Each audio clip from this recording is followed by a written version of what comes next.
Hey guys, my name is Iasmina and welcome back to my channel. So today I thought I would continue the tradition of recommending you books based on the season, and during summer a lot of people have time off and they go on vacation or they just lounge on their porch somewhere, and what better way to spend that time than reading a really good book. So today I'm going to give you some recommendations for books to read during summer. So what do you think when you think about good summer reads? Personally, I think about light, funny, maybe sort of fluffy literature, and that to me a lot of the time means YA contemporary, which you might know is one of my favorite genres. So there is quite a bit of YA contemporary recommendations in today's video, but I also do have a bit of fantasy and sci-fi because it's me, and also because I know a lot of you guys enjoy that, so I want to cater to that part as well. Without further ado, let's get into my recommendations for books to read during summer. So the first book on my list is one that takes place during a summer vacation, and that is Since You've Been Gone by Morgan Matson. So this is a contemporary story about two best friends, and one of them mysteriously disappears at the beginning of the summer vacation and leaves a list of things to do for the other friend. So she leaves like a list of sort of challenges for the other friend to complete. And so this friend that she's left behind, she's usually the quiet one of the two. She's a bit of a wallflower, and at first, she thinks that all these things on this list are crazy and stuff she would never do.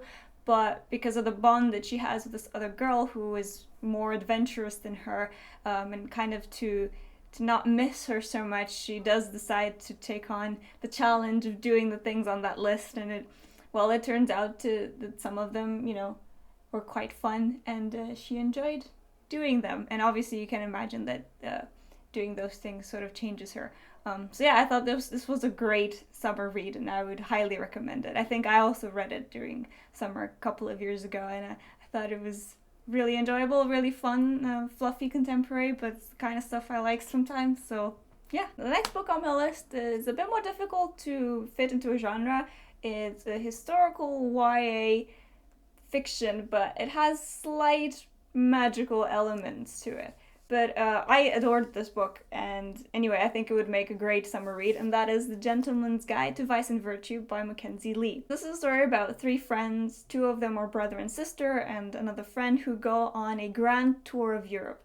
So this is during the 17th century, I'm pretty sure, when it was common for wealthy young men to go on a year-long escapade throughout the continent and be cultured and experience new things, and then come back and settle down and things like that. So this is kind of what they do, but instead of that, they get into a lot of trouble. This was so much fun and so kind of unexpected, because I wasn't entirely sure what to expect going into this book, but it was so much fun, and I adore these characters, especially the side character, the main character's sister is amazing. And yeah, I think this is such a great read to read during summer, because they go traveling through all these places, but they it's also a story of adventure, and they get into a lot of mischief along the way and into unexpected situations. So a lot of fun. Highly recommend. This next book is another YA contemporary. This is one that I read on my Kindle, and this is called Love and Gelato by Jenna Evans Welch. So as you might gather from the title, this one takes place in Italy, Tuscany specifically, and this is about a girl who goes there to visit family. And she doesn't really want to go there. It's kind of like her father's idea. But once her journey starts, she is given the journal of her late mother, who used to live there, whose family was in Tuscany, in Italy.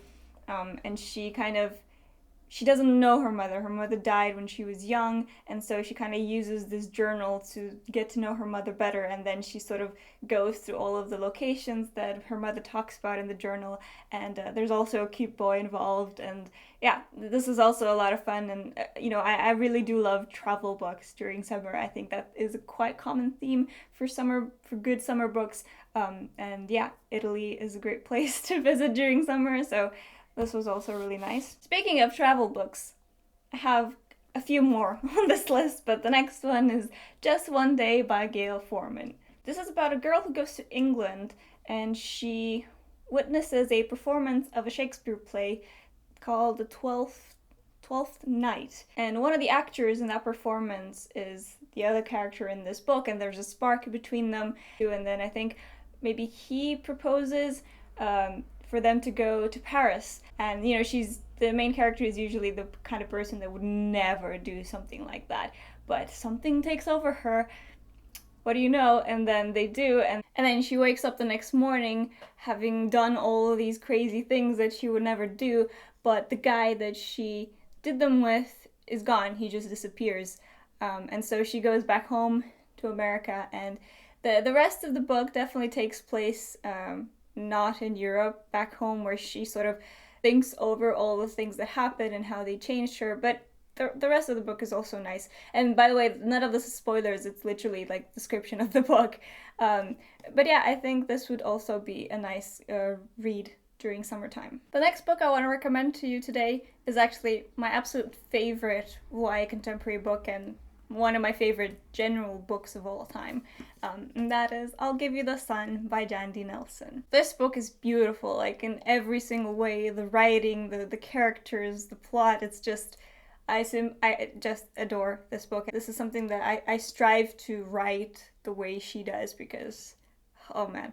I would highly recommend this book anyway, but I do think this would make a great summer read. So this is a story about twins, a boy and a girl, who are super, super close, but then a tragedy splits them apart at a younger age, and they sort of both go their own ways. But during the course of this book, they sort of find ways to connect to each other again, and we follow both of their perspectives as it's a coming of age story, so we follow both of their perspectives and the things that they do and how they change over the course of this book. It's a story about love and friendship and art as well. It's also an LGBTQ story. It has one of the best romances I've ever read, and trust me when I say this, I am very picky when it comes to romance in books. It's definitely not my favorite thing, even though I read a lot of books with romance as a subplot in them, I never really get invested in the romance because it's usually, you know, that kind of insta-love, sort of, it doesn't always feel right to me, but the romance in this book, from Noah's point of view, from the boy's point of view, is just, wow.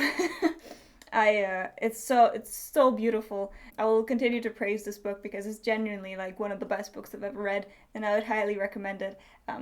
And especially if you want to read it during the summer, I think that's a great idea. Okay, let's try some more fantasy. So this fantasy series that I want to recommend to you is a YA fantasy series, and it is the Truth Witch series by Susan Dennard. So the first book is Truth Witch, and then I also have the second book, Wind Witch. And there's a third book out already that's Blood Witch. This is a YA fantasy series about two women who are best friends, and they both are witches, and they both have different abilities. So there's different types of abilities that the witches in this world can have. One of them is a truth witch, which means that she can see the threads of truth from people, and she sort of sees threads that connect people together, and she can kind of read their minds and things like that. And one of them is another character is a wind witch, another one is a blood witch. But in the first book, these two witches, these two best friends, are forced to split apart and run away, basically, because one of them, the truth witch, must not be captured. There's a hunt for her because of her abilities, basically. So yeah, that's all I'm gonna say about it, but I genuinely really like this series, so I would highly recommend this, and I think it would be a great series to read during summer. It's a trilogy. I'm not sure if there will be more books in the series, but for now I know it's at least a trilogy. So, and they're not so long, so technically you would be able to read the whole series during the summer if you wanted to. So, okay, the next book is also YA contemporary. You can see a theme. There's a lot of these, okay? I think they're perfect for the summer. And this is also one of my absolute favorite books and favorite contemporary books. That is Aristotle and Dante Discover the Secrets of the Universe by Benjamin Elias Sands. I never know if I'm pronouncing his name right. I'm really sorry if I'm not. This is a charming, beautifully written story about two boys that come from very different backgrounds, and they live close to each other, so they're neighbors, and this is the story of how they basically become friends. And it's a very unlikely friendship as well in many different ways, but it's such a beautifully told story, and it's very much, it's a lot of dialogue. So it's basically just them talking to each other and discovering each other, and it's beautiful. Read it. My next recommendation is called London Belongs to Us by Sarah Manning. And again, as the title suggests, this is a story that takes place in London. It's actually, the whole plot of this book takes place in 12 hours. So the main character is a 17-year-old girl, and she's sent a picture of her boyfriend kissing another girl, and she wants to go and confront them, basically. And so she goes out into the night of London, and while trying to find her boyfriend, she stumbles onto many different characters and many different situations. And again, it's kind of that sort of adventure story of mischief, and it's very condensed, obviously, and it's half a day, right? It was actually really fun. I actually did read this on holiday last year when I went on holiday to Spain.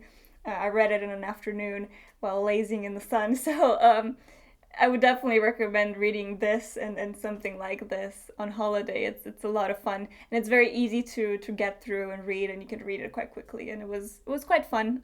So yeah, that's London Belongs to Us. Okay, the next book I have is a contemporary, but it definitely has a magical element to it, and that is Every Day by David Levithan. So this is a story about A, who is a person who wakes up in the body of someone else every single day. And at some point, A, through the body of someone else, through the life of someone else, the appearance of someone else, meets a girl, and they spark a connection. But obviously the trouble is, the next morning they wake up and they can be on the other side of the planet in the body of someone completely different.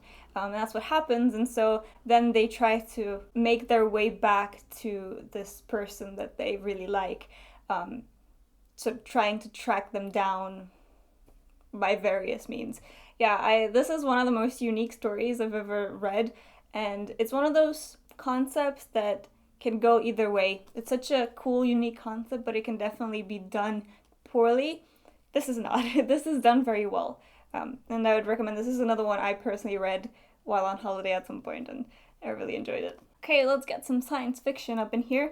So the science fiction series that I want to recommend to you is by one of my favorite authors of all time, and that is Brandon Sanderson, and the series is called The Reckoners.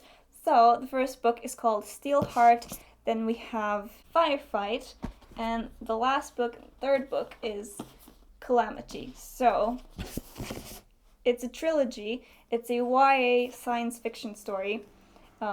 And I love this. This was amazing. So basically this world is kind of a dystopian world where the villains or the monsters in this world are these epics who are kind of like basically superheroes. They have these immense powers that can destroy cities and obviously kill everyone else, and they take over the world through these superhuman abilities that they have. But the first book, Steelheart, is about the epic called Steelheart. At the beginning of the series in Steelheart, the main character is a small boy who is hiding in a bank with his father, a bank that the Steelheart, this epic, decides to just destroy because why not? And so they kill this boy's father, and then they destroy the bank, and obviously the city is destroyed. But the boy, he sees Steelheart bleed. That's literally the first line of this series. I saw Steelheart bleed. So he saw a weakness, basically. He saw a weakness in this epic that is supposed to be obviously, undestroyable, and no one really knows how to take down these epics, these monsters. And then he sort of gets recruited into this ragtag team of men and women who are on a mission to take down these epics. And with his knowledge of seeing Steelheart bleed, he kind of learns to fight and learns to coexist with these other people in this team who are much older than him, and they all have different issues and things. And yeah, it's a really fun series. And I think, again, it's one of these series that you could read over the course of the summer. It's only 3 books, and it's a really nice science fiction story. So that is Reckoners. The second to last book I want to talk to you guys about today is called Wing Jones by Katherine Weber. So this again is about a teenage girl who has had a tragedy strike her family, and she feels sort of lost, and out of kind of a whim she picks up the hobby of running. She starts running in the dark every single night to kind of make sense of the world and this tragedy that's happened and how she feels about it. You know, she just wants to not be in the house, and so she starts running every single night. But it's mostly about this girl's journey with running and how much it means to her and how much it helps her. And then she signs up for this running competition, I guess, where the prize is she comes from like a poor family, and so the prize that this running competition has could really help the situation of her family. It's definitely not as lighthearted as some of the other books that I talked about today. And this kind of involves the escapism of running and of sport, I guess. I think it would make a great read during summertime. Okay, and the very last book in this video is also one of my favorite books of all time, one of my favorite YA contemporaries, and that is An Abundance of Katherines by John Green. So I picked this John Green book in particular because it's about a road trip, and I love road trips, and I think road trips are a great sort of topic in books especially to read during summer. So this is about a guy called Colin who's been dumped by girls named Katherine 19 times. He's had 19 girlfriends or crushes. All of them were named Katherine. So this is a very peculiar situation, and he's a very smart boy, and he kind of develops this theory. He calls it the theorem of underlying Katherine predictability, because he thinks that it's so weird that obviously he's had 19 crushes on girls named Katherine and something weird is happening, and so he kind of goes on this road trip to prove that theory. And to explore that theory. But it's just a really fun story about, again, coming of age and friendship and things like that. So I think this would be a great book to read during summer. So those were all of the books that I want to talk to you guys about today. I know there were quite a few, but I'm hoping that the more recommendations I give you, the more chance that there'll be something in this pile that really appeals to you and you might pick it up. So that's why I'm really trying to give as many recommendations as possible. Plus, I genuinely think that all of these books are great anyway and would genuinely make really good summer reads. Let me know, what are your recommendations for a great summer read? What are some books that you've maybe read on holiday or on a summer vacation that kind of stick to you, and when you think about summer you kind of think about that book, or vice versa, when you think about that book you're reminded of a nice holiday you had or a nice summer vacation you had. Yeah. Otherwise, thanks so much for watching, and I'll see you next Friday with a new video. Bye!